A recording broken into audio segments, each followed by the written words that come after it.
যারা কাপল ব্লগিং করে, নিজের স্ত্রীর চেহারাকে বিক্রি করে মানুষের কাছ থেকে টাকা ইনকাম করে, মানে তার মধ্যে গায়রাতের মাত্রাটা কোন পর্যায়ে, আত্মমর্যাদার লেভেলটা কোন পর্যায়ে, এটা বিভিন্নভাবে তৈরি হয়েছে। তার মধ্যে হয় হারাম ইনকামের কারণে তৈরি হয়েছে, না হয় হারাম ভক্ষণের কারণে তৈরি হয়েছে, না হয় পারিপার্শ্বিক অবস্থার কারণে তৈরি হয়েছে, না হয় বস্তুবাদী চিন্তাধারার কারণে তৈরি হয়েছে, দুনিয়াকে প্রাধান্য দেওয়ার কারণে তৈরি হয়েছে।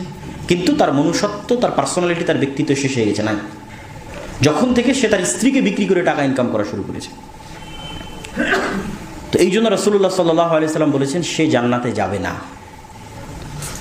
যখন মানুষ ওই লেভেলে চলে যায় তখন তার রক্ত আর শুকুরের রক্ত একই রকম হয়ে যায়। আর অতি আত্মমর্যাদা সম্পন্ন মানুষ, অতি আত্মমর্যাদা সম্পন্ন যুবক সমাজের ফিতনাকে দূর করতে পারবে।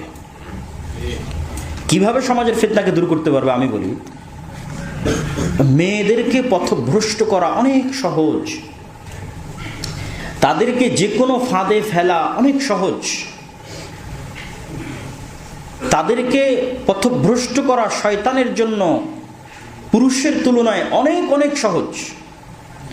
এই জন্য যখনই আপনি মেয়েদেরকে স্বাধীন করে দিবেন, আজাদ করে দিবেন, তখন তাদের পথভ্রষ্ট হয়ে যাওয়ার সম্ভাবনা সবচেয়ে বেশি। আপনি তাদেরকে নিয়ন্ত্রণ করতে পারবেন না, কন্ট্রোল করতে পারবেন না।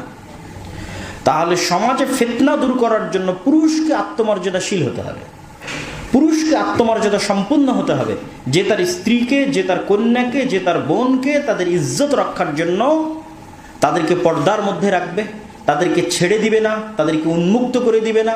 এর জন্য তার ভিতরে আত্মমর্যাদা থাকা লাগবে, গায়রাত থাকা লাগবে।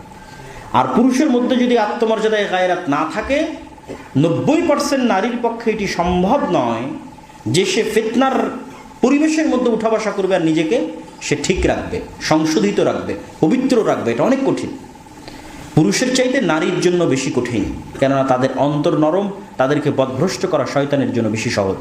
তাহলে সমাজকে ফিতনা থেকে দূরে রাখতে হলে মূল ভূমিকা থাকতে হবে পুরুষের। এই জন্য আল্লাহ নবী বলেছেন, পুরুষ যদি আত্মমর্যাদাহীন হয়ে যায়, শুকুরের মতো হয়ে যায়, তাহলে ওই পুরুষের জান্নাতে যাওয়ার প্রয়োজন নাই। সে তার পরিবারকে নষ্ট করছে, তার স্ত্রী, তার কন্যা, তার মা, তাদেরকে সে নষ্ট করে দিচ্ছে। এবং এটার আরেকটা পরবর্তী ইফেক্ট হচ্ছে,